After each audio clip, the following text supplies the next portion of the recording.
పేరుండడం కాదు, రికార్డ్సే ఆయన పేరు మీద ఉంటాయి. గత 4.5 దశాబ్దాలుగా చేసిన ప్రతి పాత్రకి జీవం పోస్తున్నటువంటి అలుపెరుగని మన ఫేవరెట్ డాక్టర్ పద్మ విభూషణ్ చిరంజీవి గారిని మాట్లాడవలసిందిగా రిక్వెస్ట్ చేస్తున్నాం.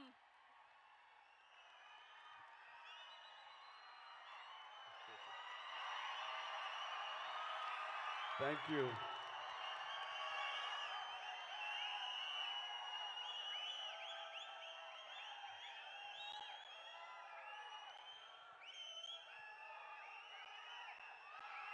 ఇక్కడికి విచ్చేసినటువంటి ఆహ్వానితులకు, కళాభిమానులకు, మా మెగా అభిమానులకు, మమ్మల్ని ప్రాణప్రదంగా చూసుకునే మా ఆరో ప్రాణమైనటువంటి 50 మంది అభిమానులకు, వేదిక మీద ఉన్న ఆల్ యంగ్స్టర్స్కి, యంగ్ టాలెంట్కి నా హృదయపూర్వక నమస్కారాలు. చెన్నై లవ్ స్టోరీ అనగానే నేను ఒక్కసారి ఫ్లాష్ బ్యాక్లోకి వెళ్ళి,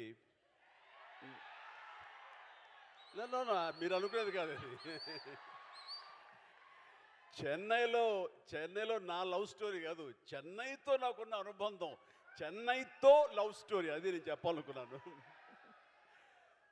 ఆ రోజుల్లో ఇక్కడ కదా మన ఫ్యూచర్, ఇక్కడ కదా మన బ్రతుకు తెరువు, ఇక్కడ కదా మన ఆశలు నెరవేర్చుకోవలసినటువంటి స్థలం, ఇక్కడ కదా ఈ స్టూడియోలో కదా మనం నిలదొక్కుకోవాలి, నటుడిగా పేరు ప్రఖ్యాతి సంపాదించుకోవాలంటూ ఆ రోడ్ల మీద తిరుగుతూ, అదే రోడ్ల మీద కార్లతో తిరుగుతూ, అదే రోడ్ల మీద స్టార్ స్టేటస్ తోటి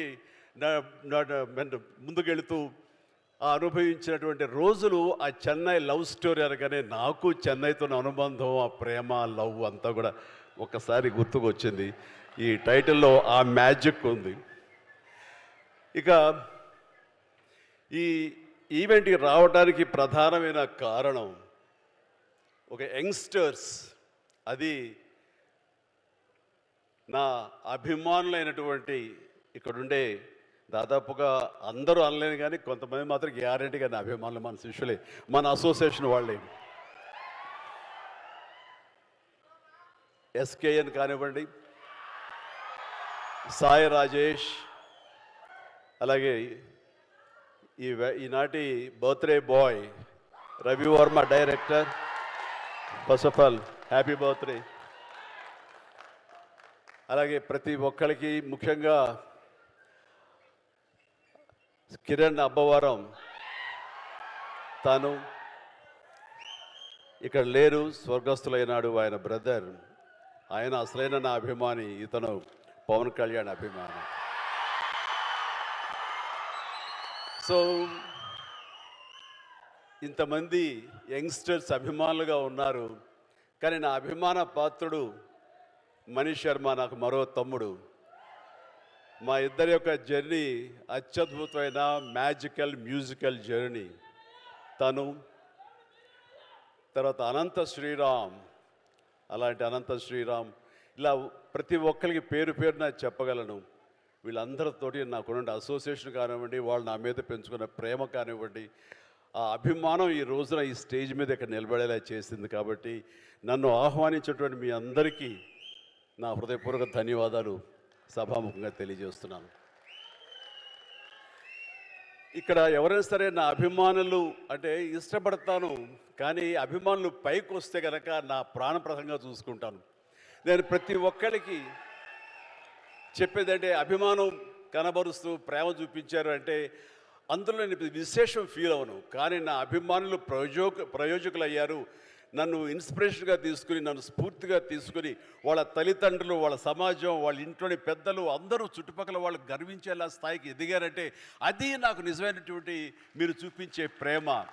అలాంటి తమ్ముళ్ళు కనుక, అలాంటి సోదరీమణులు కనుక ఉండుంటే వాళ్ళని చూసి ఎప్పుడు నేను పరవశించిపోతుంటాను, చాలా ముచ్చట పడిపోతుంటాను. ఈ రోజున ఈ స్టేజ్ మీద ఉన్నటువంటి ఆ అభిమానాలను చూసే నేను నిజంగా చాలా ఆనందంకి లోనవుతున్నాను. ఏదో స్టేజ్ మీద పిలిచారు, ఒక ఫంక్షన్ జరుగుతుంది, ఒక ఈవెంట్ జరుగుతుంది కాబట్టి మన శుభాకాంక్షలు తెలియజేసి వెళ్ళిపోవాలి కాదు. ఇక్కడ మనసావాచ కర్మణ వీళ్ళతో పాటు ఈ ఆనందాన్ని పంచుకోవాలని, మీ యొక్క వైబ్రేషన్ తాలూకా ఆ ఎనర్జీని ఆస్వాదించాలని ఈరోజు వచ్చిన మాట వాస్తవం.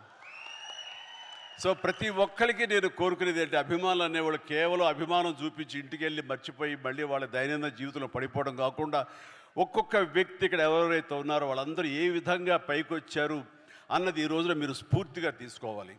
అంటే ఎస్కేఎన్ గురించి చెప్పాల్సి వస్తే, ఒక ఫ్యాన్ బాయ్గా నన్ను ఇన్స్పిరేషన్గా తీసుకొని ఈ రోజున హైదరాబాద్కి రావడం జరిగింది. వచ్చిన వాడు ఎలా పైకి రావాలనే దాని మీద ఆ తపనలో నుంచి ఒక పిఆర్గా, ఒక జర్నలిస్టుగా తను స్టార్ట్ చేసి సినిమాలతోటి అసోసియేట్ అయ్యి తనకున్న ఇంట్రెస్ట్ కొద్దీ అక్కడి నుంచి ఒక నిర్మాతగా గీతార్స్తో పాటు తను కూడా ట్రావెల్ చేస్తూ అక్కడి నుంచి తను ఇండివిజువల్గా ఒక నిర్మాతగా ఈ రోజున బోల్డ్ అని సినిమాలు చేసి అన్నిటి కూడా సక్సెస్ఫుల్ ఒక నిర్మాతగా తను ఎదిగాడు.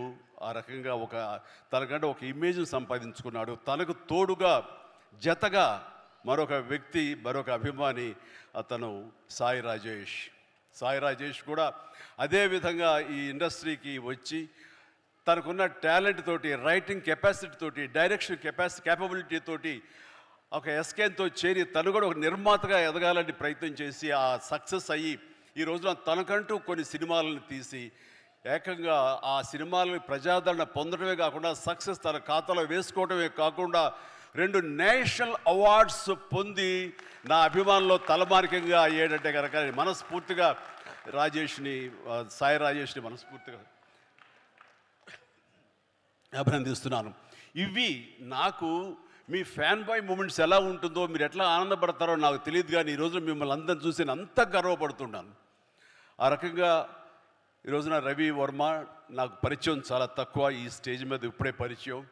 అలాంటి తన డెబ్యూ ఫిలిం ఈ రోజున ఇది. తను చాలా బాగా మాట్లాడాడు సార్ మీ గురించి అని. ఎస్, అతని మాటలు ఎక్కడికి పోవు, మళ్ళీ నేనే వింటాను, చూస్తుంటాను, నా యొక్క ప్రతిస్పందన తెలియజేస్తాను.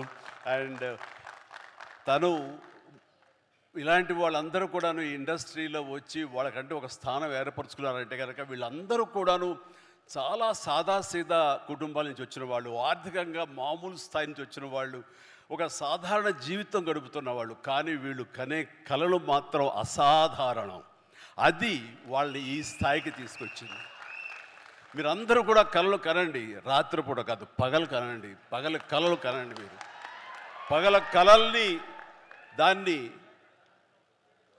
విజువల్గా మీరు ఊహించుకుంటూ ఉండండి. మీరు ఏం అవ్వాలనుకుంటున్నారో మీ యొక్క రంగాల్లో కానివ్వండి, భవిష్యత్తులో అది అవ్వటం కోసంగా నమ్మకంతో మీరు ముందుకు వెళ్ళండి. ఖచ్చితంగా అయి తీరుతారండి. నేను అవలా ఎస్కేన్ అవటంలా, సాయి రాజేష్ అవలా, రవివర్మ అవట్లా, ఇలా ప్రతి ఒక్కడు కూడా అవుతారు, అవ్వకుండా పోరు. అండ్ ఎక్కడ అవ్వలేదు అంటే కనుక అదేదో మనకు దురదృష్టం, మనకు కలిసి రాలేదు, మనకు బాగుండలేదు అని అనుకోవడం అన్నది ఎస్కేపిజం. మనం ఖచ్చితంగా మనకు ఉన్నటువంటి కంఫర్టబుల్ జోన్ అంటాం. నేను సోంబేరి అనే మాట మాట్లాడను, కానీ ఆ కంఫర్టబుల్ జోన్ వదిలేయాలి. మనం కష్టానికి ఎదురొడ్డాలి, ముందుకు వెళ్ళాలి, ఎదురెదాలి. అవకాశాలు దానంతరం వస్తాయి. అవకాశాల కోసం వచ్చి రాగానే దాన్ని ఎంబ్రేస్ చేసుకోవాలి. కష్టాలు ఉంటాయి, నష్టాలు ఉంటాయి, అవమానాలు ఉంటాయి. ఇవన్నిటిని అధిగమించేలాగా మనం ముందుకు సాగిపోతూ ఉండాలి. ఏవైతే ప్రతికూల పరిస్థితులు ఉంటాయో వాటిని మన స్టెప్పింగ్ స్టోన్స్గా పెట్టుకోవాలని ఈరోజు నేను చెప్పే కొత్త మాట కాదు, ఇది ఎప్పటి నుంచో చెప్తున్నారు. కానీ నా అభిమానులకు ఇది మరొకసారి గుర్తు చేయాలి, మరొకసారి మననం చేయాలనే తాపత్రయంతో చెప్తున్న మాట. ఇది చేయండి, ఖచ్చితంగా వస్తుంది. ఎవ్వరూ ఇది ఒకే ఒక జీవితం అండి, మళ్ళీ ఇంకో జీవితం ఉందో లేదో మనకు తెలియదు. ఈ జీవితంలో ప్రతి వాళ్ళు సార్థకత చేసుకోవాలి. ఉంటాయి జన్మలకి మన ఈ బంధాలు ఇలాగే ఉంటుంటాయి. కానీ ఖచ్చితంగా మీరు సద్వినియోగపరుచుకోవాలి. ముఖ్యంగా మన కన్న తల్లిదండ్రులు వాళ్ళు గర్వం చెందేలాగా ఉండాలి. నేను ఈ మధ్య నేను నిజంగా అలాంటి గర్వాన్ని అనుభవిస్తూ, అలాంటి పితృోత్సాహాన్ని అనుభవిస్తూ నేను అంటున్న మాట, మీ తల్లిదండ్రులకు ఉండదా వాళ్ళకు కూడా పితృోత్సాహం ఇవ్వాలని? మీ అమ్మ ఆనందపడాలి, మీకు అందరికీ ఉండదా? ఉండాలంటే మీరు ఏమి ఇవ్వాలి ప్రతిగా? వాళ్ళు మీకు జన్మనిచ్చారు, కాబట్టి మీరు ఖచ్చితంగా ప్రతిగా వాళ్ళకి అంత ఆనందాన్ని ఇవ్వగలిగితే కనుక మీ జన్మ సార్థకమైనట్లే. కాబట్టి ఏది దుర్యోగం చేసుకోవద్దు. అలాగని ఈ రోజున నా మాటలకి మీరు ఇన్స్పైర్ అయ్యి సినిమా ఇండస్ట్రీకే రావాలనుకోవద్దు బాబు. మీరు యొక్క వేరు వేరు ప్రొఫెషనల్స్కి మీరు వెళ్ళాలని, అక్కడ రాణించాలని మనస్ఫూర్తిగా నేను మీ అందరినీ కోరుకుంటున్నాను. కాబట్టి జీవితం సద్వినియోగపరచుకోండి. దీనికి ఏమి కొంతమందికే రాసి ఉంటుంది, మనం అవ్వలేము అనుకోకర్లా. ఎందుకంటే నేను రామారావు గారు, మహానటులు రామారావు గారు, నాగేశ్వరరావు గారు, కృష్ణ గారు, శోభన్ బాబు గారు అండ్ కృష్ణరాజు గారు, ఇక తర్వాత స్థాయిలో మురళీమోహన్ గారు, చంద్రమోహన్ గారు, ఇంతమంది ఉద్దండులు, ఇంతమంది స్టార్ స్టడెడ్ ఫిల్మ్ ఇండస్ట్రీలో నేను ఏ ధైర్యంతో వచ్చానో నాకు తెలియదు. కానీ నేను రాణిస్తాను, ఇక్కడ మెప్పిస్తాను, ఒప్పిస్తాను, నాకంటూ ఒక స్థానం ఏర్పరచుకుంటాను, నాకంటూ ఒక పేజీ లిఖించుకుంటాను అని అనుకున్నాను. ఇక్కడ ఆ నమ్మకంతో వచ్చాను. వాళ్ళకంటే ప్రత్యేకంగా నేను ఇవ్వగలను, నేనేమి క్యాటర్ చేయగలను, ఏమి ఇచ్చి వాళ్ళు మెప్పించగలను, ఎలా కూర్చోబెట్టగలను థియేటర్లో, ఇవన్నీ ఆలోచించి నా ప్రత్యేకతని మీకు చెప్పుకుంటూ వచ్చారు. కాబట్టి మీరు కూడా వ్యత్యాసంగా ఉన్నాడే అని ఆ రకంగా మీరు నన్ను ఆదరించడం జరిగింది, హక్కును చేర్చుకోవడం జరిగింది. మీ ప్రేమకు నేను దాసుని అవ్వగలిగాను. ఈ రోజున ఈ మాట ఎందుకు అంటున్నానంటే, అదే ఇదిలో, అదే దారిలో ఈ రోజున కిరణ్ అబ్బవరం కూడా మన నెక్స్ట్ డోర్ బాయ్ లాగా ఉంటాడు. సో ఇది ఒక్కడికే ఇది సొంతం కాదు, ఇది ప్రతి ఒక్కడికి కావాల్సినటువంటి అవకాశాలు ఇచ్చే కళామ తల్లి సినిమా ఇండస్ట్రీ. ఎక్కడో రాయచోటిలో పుట్టాడు, ఇంత దూరం ఏం వెళ్తావులే, మహా అయితే తిరుపతి దాకా వెళ్ళి చిరంజీవి సినిమాలు, పవన్ కళ్యాణ్ సినిమాలు, ఆ తర్వాత అన్నాను పిలుస్తాడు రామ్ చరణ్ సినిమాలు, ఇవి కదా అనుకున్నాడు. అలా అనుకోలేదు. నేను ఎందుకు కాకూడదు, నేను అలా ఎంతోమంది కిరణ్ అబ్బవరాలకి నేను ఎందుకు ఇన్స్పిరేషన్ కాకూడదు అనుకున్నాడు. అక్కడి నుంచి తను ఈ స్థాయికి వచ్చాడు. చేసినటువంటి 4-5 సినిమాలు కూడా మంచి హిట్స్ అందుకున్నాడు, మీ ఆదరణ పొందగలిగాడు.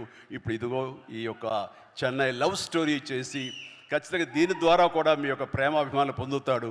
కిరణ్ అబ్బవరం లాంటి వ్యక్తులు రావాలి, కొత్త బ్లడ్ ఇన్ఫ్యూజ్ కావాలి, కొత్త బ్లడ్ ఈ యొక్క పరిశ్రమలో ఉండాలి, రావాలి. అప్పుడే ఈ పరిశ్రమ ముందుకి కొనసాగుతుంది, సస్యశ్యామలంగా ఉంటుంది, ఎప్పుడు ఫ్రెష్గా ఉంటుంది ఇది.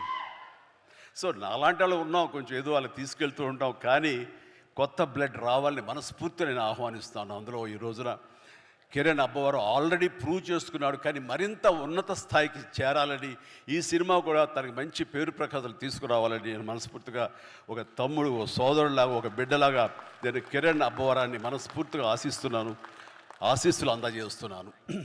Please, God bless you and God bless you. ఇక హీరోయిన్గా ఇప్పుడే పరిచయం అయింది ఆ గౌరీ ప్రియ, చక్కని కుందన బొమ్మలాగా ఉంది. ఏంటయ్యా అంత హుషారు, ఏంటయ్యా ఇక నేను ఉన్నానయ్యా, కొంచెం భయం భక్తి లేదా మీకు?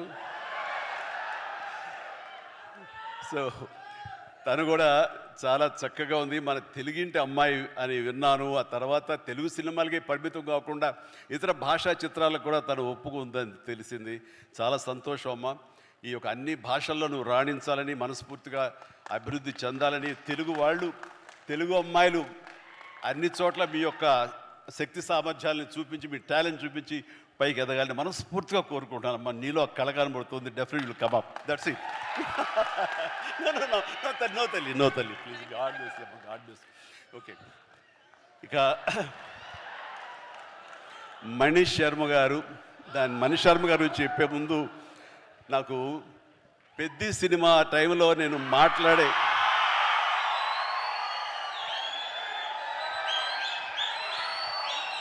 పెద్ద సినిమా సమయంలో మాట్లాడే అవకాశం నాకు దొరకలేదు. అనంత శ్రీరామ్ దాంట్లోనూ సింగిల్ కార్డ్ లిరిసిస్ట్గా, ఇందులోనూ సింగిల్ కార్డ్. అతడు అందులో రాసినటువంటి లిరిక్స్ గురించి ఇప్పుడు ప్రస్తావించకూడదు, అది అద్భుతం, పక్కన పెట్టేస్తే. మరి ఇందులో ఇంకా పాటలు వినలేదు, కానీ మన వాళ్ళు చెప్పిన దాన్ని బట్టి చాలా చాలా బాగా రాశాడని చెప్పేసి. అండ్ అతను కూడా రెండు మూడు దిశలుగా చెరిగిపోతున్నాడని విన్నాను. చెలరేగొడతాడు టీవీ షోలో కానివ్వండి, ఆ స్టైల్ కానివ్వండి, ఆ అవుట్ఫిట్స్ కానివ్వండి, అనంత్ ఏంటయ్యా ఇలాగాను నేను టీవీ చూస్తూ వావ్ ఏం ట్రాన్స్ఫర్మేషన్ అంటూ వచ్చాను. అండ్ తను కూడా అద్భుతంగా అంటే చాలా చక్కటి వక్త, అద్భుతమైనటువంటి పెన్ను ఇది ఉంది, ఎఫిషియన్సీ. ఆఫ్ కోర్స్ నా సినిమాలు ఎన్నో చేసాడు, రాశాడు. అండ్ ఆ రకమైనటువంటి అనంత్ శ్రీరామ్కి నేను మనస్ఫూర్తిగా ఆ రోజున అభినందనలు తెలియజేయలేదు, ప్రత్యక్షంగా సభాముఖంగా ఇప్పుడు ఆ సినిమాకి ఈ సినిమాకి కలిపి నా ముందస్తుగా నేను నాకు శుభాకాంక్షలు తెలియజేస్తున్నాను. భగవంతుడు నాకు ఇంత లాంజివిటీ ఇచ్చాడు ఈ యొక్క పరిశ్రమలో అంటే దానికి పరోక్షంగా ప్రత్యక్షంగా చాలామంది కారణం. మా లైట్ బాయ్ల దగ్గర నుంచి మా దిగ్దర్శకుల వరకు కూడాను, ఎంతమంది నిర్మాతల వరకు కూడా అందరూ కూడా కారణమే. కానీ నేను అలరించడానికి, నేను మీ చేత డ్యాన్సులు వేయించడానికి, నేను నాలో ఉండే ఆ డాన్సింగ్ టాలెంట్ చూపించుకోవడానికి నాకు ముఖ్యంగా నాకు బాగా సపోర్ట్గా నిలబడింది ఎప్పుడు మ్యూజిక్ డైరెక్టర్స్.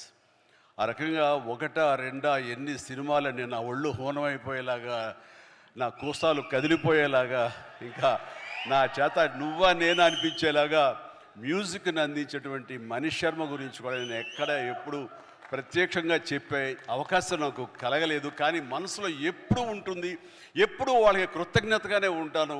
వాళ్ళకి నేను ఎప్పుడు ప్రేమ అందిస్తూనే ఉంటాను, ప్రేమ అందిపుచ్చుకుంటూనే ఉంటాను. కాబట్టి ఈ సందర్భంగా నా ఎదురుగా ఉన్నాడు కాబట్టి Mani, my brother, love you so much. మీ అందరి మూలంగా నేను ఎంతో కొంత తెర ముందు కనబడుతాను. తెర వెనుక మీరు పడ్డ కృషి కానీ మీరు చేసినటువంటి శ్రమ అది మర్చిపోలేను. దానికి నిలువెల్లా నేను ఎప్పుడు ఆ గ్రాటిట్యూడ్తో ఉంటాను. నేను ఎన్నోసార్లు నేను ఇప్పుడు ఈ మ్యూజిక్ ఇచ్చాను అనయా, నువ్వు చూడు ఇంక నీకు శ్రమ వస్తుందో కానీ తిట్టుకోవు, కానీ నువ్వు అలా చేయాలన్న ఊహలతో ముందస్తుగా నేను ఇక్కడ మ్యూజిక్ ఇచ్చాను అంటే ఏం మ్యూజిక్ ఇచ్చాడు అన్ని సినిమాలు ఒకటో కదా. వావ్,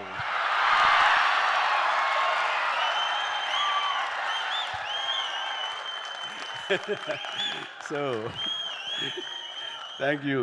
మా అంత హుషారుగా మీరు ఉన్నారు, ధన్యవాదాలు. రైట్, ఇక పేరున నేను అఫ్కోర్స్ మొన్న విజయ్ చాలా చక్కటి ఇచ్చారు, మీసాల పిల్ల అంటూ. ఆ టైంలో కూడా అంతేగా.